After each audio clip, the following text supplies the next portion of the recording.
Ito yung mga hanging succulents na iniyakan ko ng talaga. Iniyakan ko talaga nung nabalitaan kong nalugas na yung mga leaves nila. Tuwing nakikita ko tong video, nalulungkot ako. Siguro kailangan i-replace ko tong mga ito para hindi sumama ang loob ko.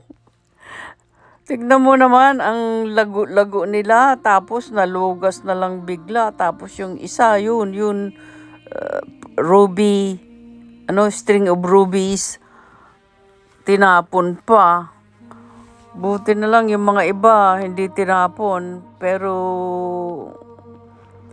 nabubuhay pa naman siguro yung iba, naghihingalo. Meron pa rin naiwan, pero naghihingalo. Siguro bumili na lang ako ng replacement ng mga ito para hindi na sumama ang loob ko. Pero ang mamahal na pag bumili ka ng malagong ganyan yung tong binili ko parang namurahan ako. Ang lalago nila parang mura. Lahat set yan mga 9 na succulents.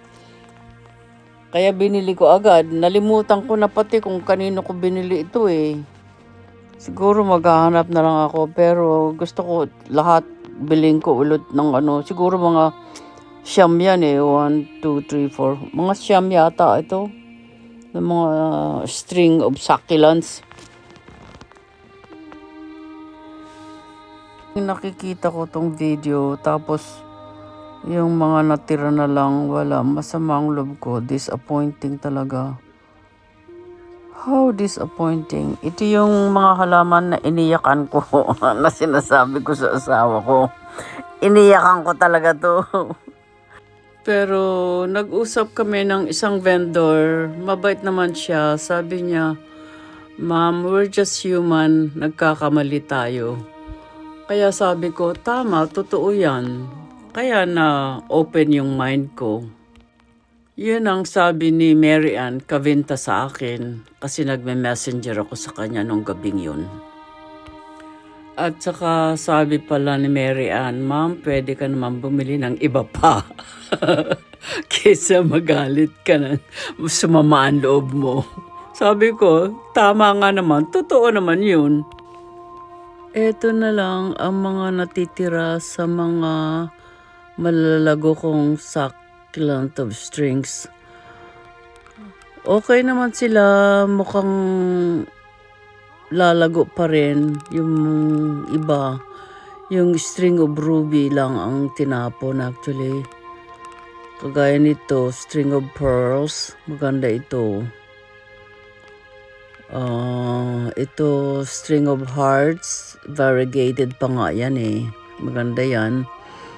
Tapos ito, hindi ko alam, ito, hindi ko makita. Basta mga string of succulents lahat yan. Ayun, ito yata, Bureau's Tale. So anyway, pwede pang i-propagate namin yan o kaya bumili na lang ako siguro ng replacement ng string of rubies. Nilabas na ni Brenda under the sun yung mga hanging basket. Sneak preview ang ipapakita ko sa susunod. Ito ay mga ledges na ginawa ni Erning.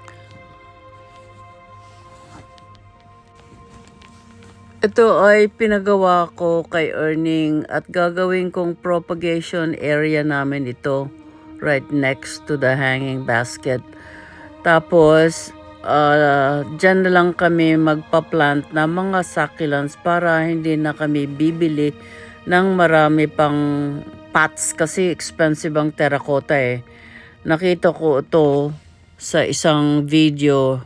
Yung isang YouTuber, Chopsticks and Succulents yata ang pangalan ng website niya. Pero, ayan, very organized pagka meron kang ganyan. Kaya, marami pang gagawin na ledges. Si Erning, ganito, mas maganda tong ganito, bamboo.